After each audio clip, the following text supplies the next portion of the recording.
Let me give you introduction of the lesson.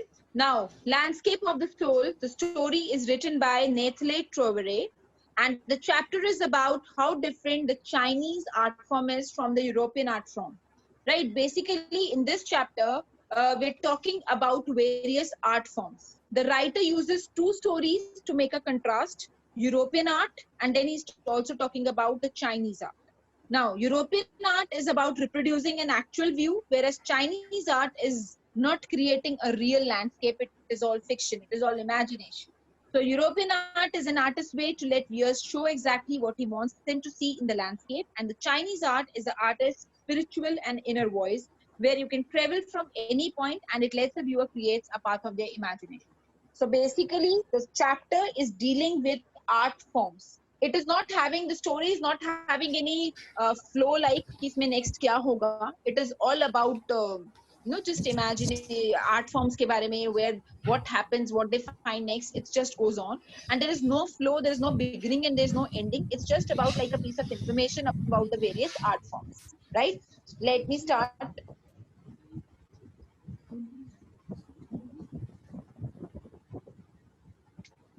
So let's start.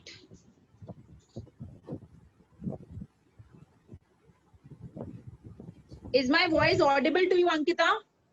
Yes, ma'am. बेटा एक second के लिए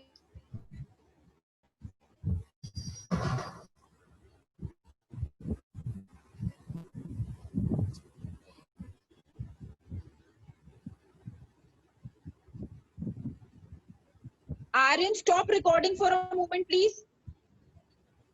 Visible to everybody.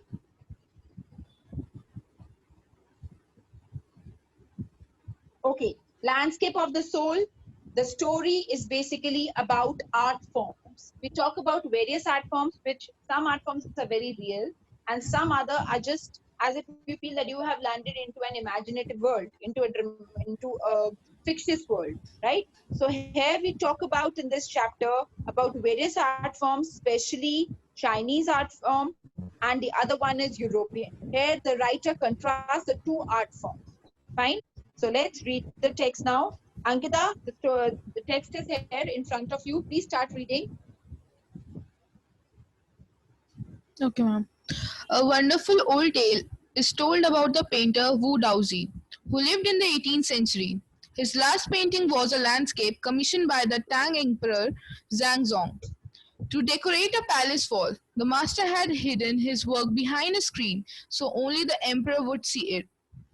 For a long while, the emperor admired the wonderful scene, discovering forests, high mountains, waterfalls, clouds floating in an immense sky, men on hilly paths. Ma'am, the screen is not visible now. Yes, it is there, beta. It is there. Now you can read. It's not showing. It's still not visible. Ma'am, just a sec. Now it's visible. It's visible. Please continue. Um, hmm. Immense sky, men on hilly paths, birds in flight.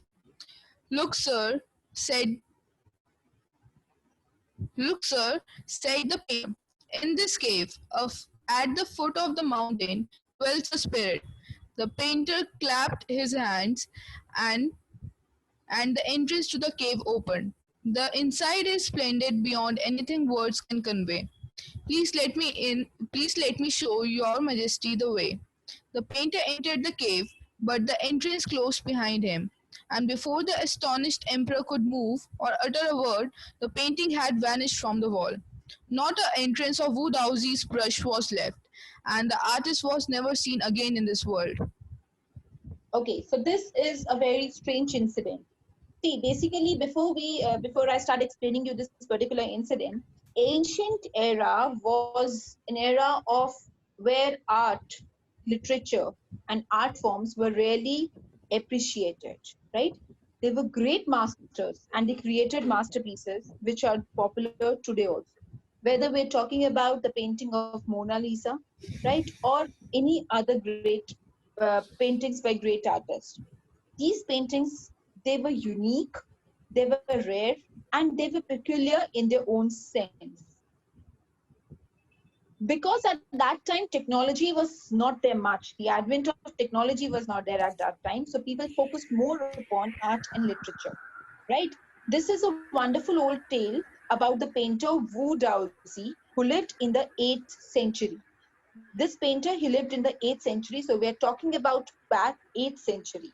His last painting was a beautiful landscape commissioned by Tang Emperor Xuanzong to decorate a palace wall. So this last painting was given to this emperor, right? And it was there to decorate a palace wall. The master had hidden his work behind a screen. Now he had hidden his work behind a screen, so only the emperor would see it. At that time, that was very common that these artisans, they used to gift their masterpieces to the kings, queens, and the emperors of that time, and they were really applauded and gifted for all these things. For a long while the emperor admired the wonderful scene because it was a landscape, so he just had a look and he admired the beautiful scene which was there of the painting, discovering the forest, high mountains, waterfalls, clouds, and hilly paths, birds. I mean, all that things which are there in a landscape. So it was a beautiful one. Look, sir, said the painter, in this cave at the foot of the mountain dwells a spirit. So he says us, look, at the foot of the mountain there lives a spirit. So that was his imagination.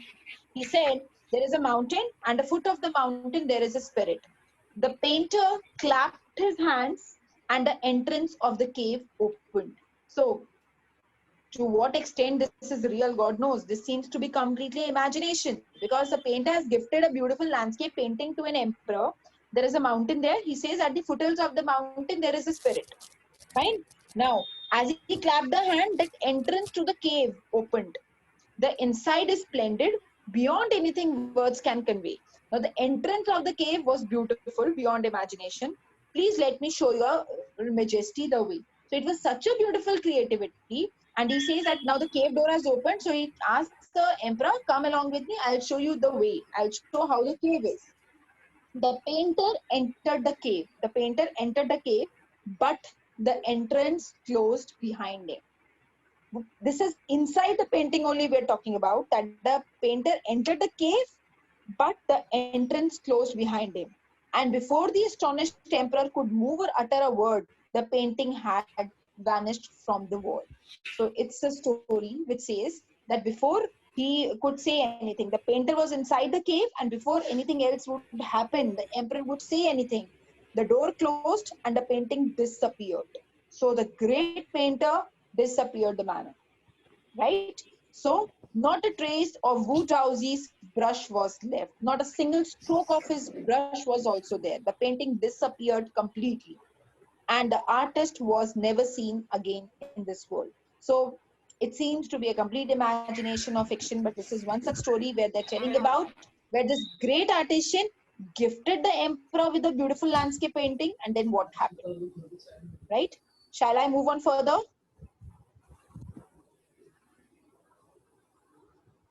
Ankita, Yes, ma'am. Such stories is it played clear an to important. just Ankita? Wait on for a moment. Is the story clear till this point? I think I have muted Yes, ma'am. everybody. Just give me a second, please. Yes, Ma'am, please. so, Is the story clear to everybody? excuse me, ma'am. Yes. Who is this? Ma'am, Riddhi. And she bolo beta. Ma'am जो paragraph की class वाली lines थी ना वो एक बार फिर से repeat कर सकते हैं Riddhi, your voice is not audible to me, dear. Please be a little louder. Ma'am जो पैराग्राफ की लास्ट लाइंस थी वो उसमें थोड़ा कंफ्यूजन है तो एक बार आप वो रिपीट कर सकते हैं Riddhi, can you please text it to me? I cannot hear you. Ma'am, I think she's saying to repeat the last few lines of the stanza. Okay. I'll just explain it to you, Riddhi. See, it is about Riddhi. Please unmute yourself because बीच में कुछ disturbance आ रही है. Now, the story begins about this painter, right, whose name is Wao Donzi. Now, this great painter, he gifted a landscape painting to the emperor. This painting was unique. It was very beautiful. It was having mountains. It was having greenery everywhere, birds taking a flight, immense clouds.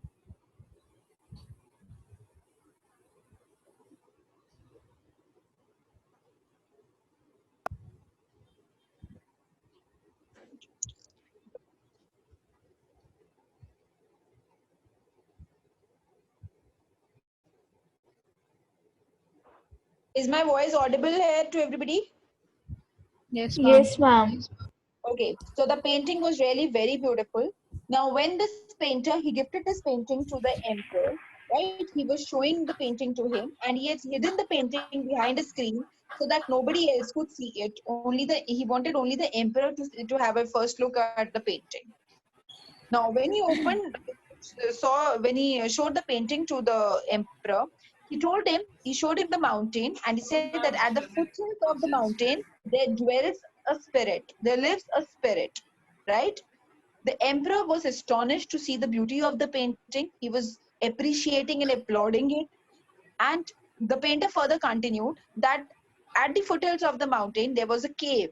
So he said he just clapped the hands and the door of the cave, or the entrance of the cave opened. So the painter moved inside the cave painting. उस cave painting के अंदर he stepped inside the cave, right? And he asked the emperor to come as he wanted to show him the splendor and the beauty inside the cave also. Now, before he could say anything, before the emperor could say anything, the entrance of the cave closed and the painter was inside only. And all of a sudden, the painting disappeared. The painting disappeared completely, that not even one single stroke of the brush, what the painter had made, was visible. Nothing was visible at all, right? And after that, the painter was never seen, never ever seen, means he disappeared. What had gone wrong? There was actually a spirit had done that, somebody had taken him away. It's reality or it's imagination, nobody knows. It's just a story, right? Am I clear, Riddhi? Ma'am, they're talking about the painting. They're talking about the painting, and inside the painting this happens. When he shows the painting to the emperor, he shows the mountain, he shows the foothills. He says that at the foothills there lives a spirit. He claps and the cave opens. Now this is something, again, I think this is fiction. This cannot happen in reality.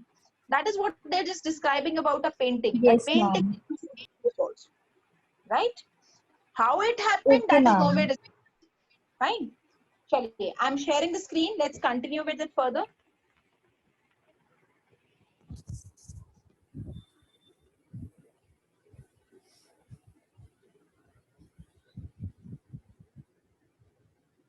Okay, please continue. Ankita, we have to start from such stories played an important part.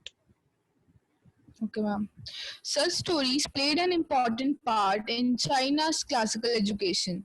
The books of Confucius and Zongri are full of them. They help the masters to guide his disciple in the right direction. Beyond the anecdote, they are deeply revealing of the spirit in which art was considered. Contrast this story or another famous one about a painter who won't draw the eye of a dragon he had painted for fear it would fly out of the painting. With an old story from my native Flanders that I find most representatives of Western painting. Now, such stories we have heard in our childhood days also. You must have heard about that story of a magical paintbrush, where the person, whatever the child painted, that would become real. If he painted a bird, the bird would fly away. If he painted something, if he painted the treasury, if he painted gold, it would become real. So such stories even we have heard, right?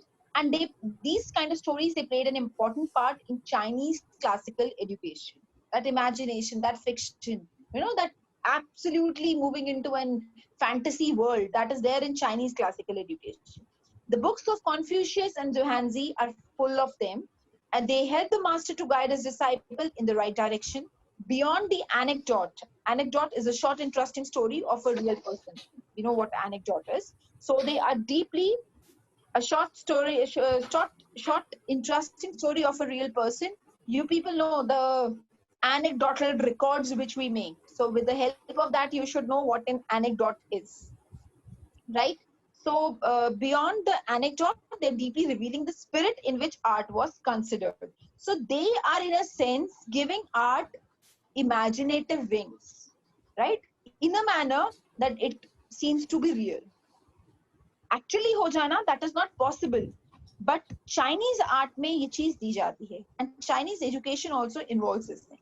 So contrast this story or another famous one about a painter. So then the writer also tells about another such incident where a painter wouldn't draw the eye of a dragon he had painted. A painter drew a dragon, but he didn't painted another eye of a dragon for the fear it would fly out of the painting. That if he drew the eye, the painting would become real and the dragon would come out of it. With an old story from my native Flanders that I find most representative of Western painting. So this is something very typical of Chinese paintings. The stories related to them are there. They are not real, obviously they are fiction, but yes, these kind of stories and these kind of paintings and these kind of beliefs were there in the classical period. Chaliye, please continue. Ma'am Yes, please. Ma'am Sameer Goyal को add कर लो meeting में. Sameer Goyal, why is he coming late? Ma'am वो left हो गया था. This is very difficult task. You have to wait for a second.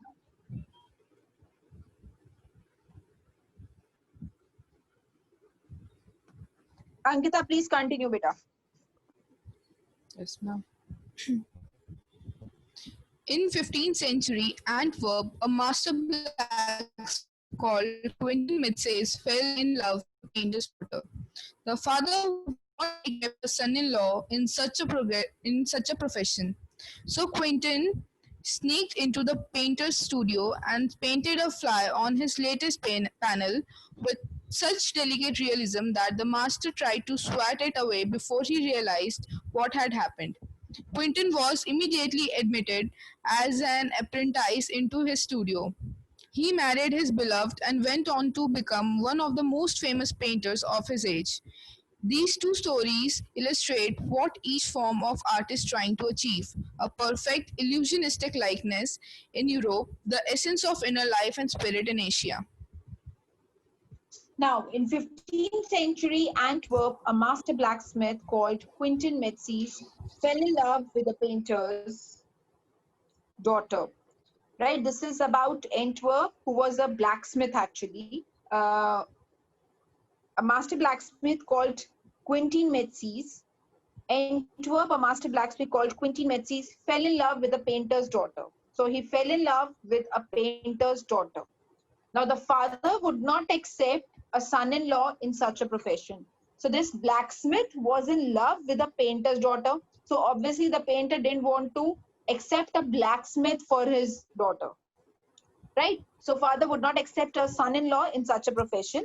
So Quentin sneaked into the painter's studio, means he entered into the painter's studio and painted a fly on his latest panel.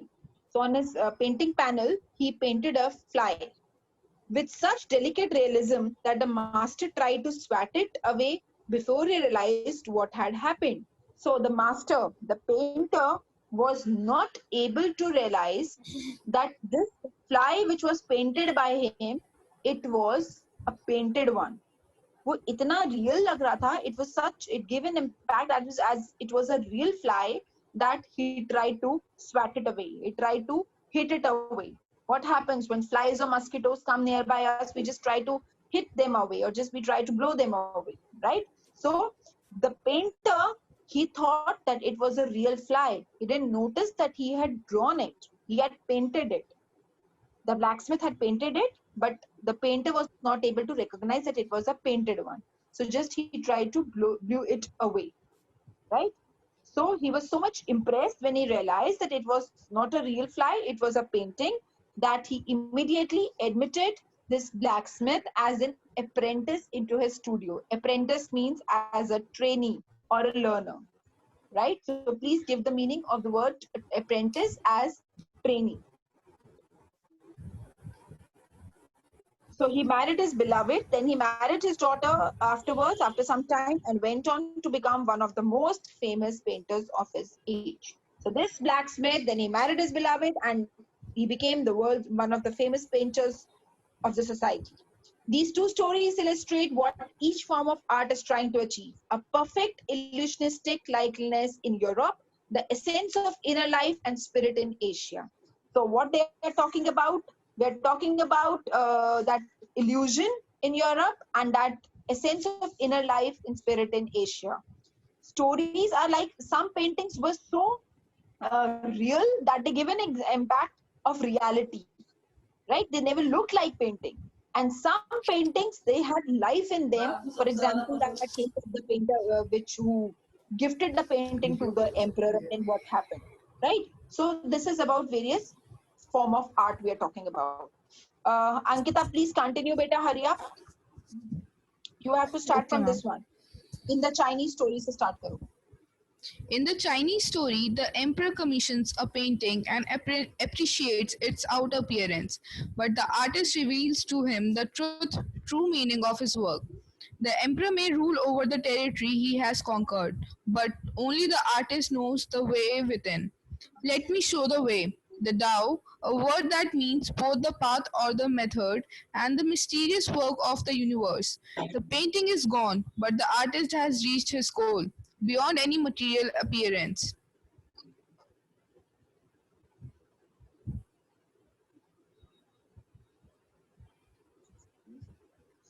Okay. Now, in the Chinese story, the emperor commissions a painting and appreciates its outer appearance, right? So, but the artist reveals to him the true meaning of his work. So, the Chinese story, that was the first story which we read. The emperor commissions a painting and appreciates its outer appearance. The emperor was appreciating the appearance, right? But the artist reveals to him the true meaning of the work. The artist was telling him what was hidden there. The emperor may rule over the territory he has conquered, but only the artist knows the way within. So that was the deeper meaning of the story. Emperor may see the beauty of the kingdom, but the artist knows what lies within. Let me show the way. The Tao, a word that means both the path or the method and the mysterious works of the universe. So, just like it is believed, painters, poets, authors, they live in a different world, right? They are altogether different people. They can explore the areas, they can explore the land which is never discovered also. So perhaps that is what he says, that their world, they know something, their world is entirely different, they explore new things. So the hidden beauty is something which the artisans explore. Now the painting is gone, but the artist has reached his goal beyond any material appearance. So the painting disappeared, but the purpose was that the beauty lies within, and that inner beauty everybody is not able to see. That purpose was met, right? It's a very deep chapter actually. At the outset, you might feel how weird it is. These things cannot happen. They're completely fictitious. They're completely imaginative, away from the realities of life. But then, yes, they have a deeper meaning of art we are talking about.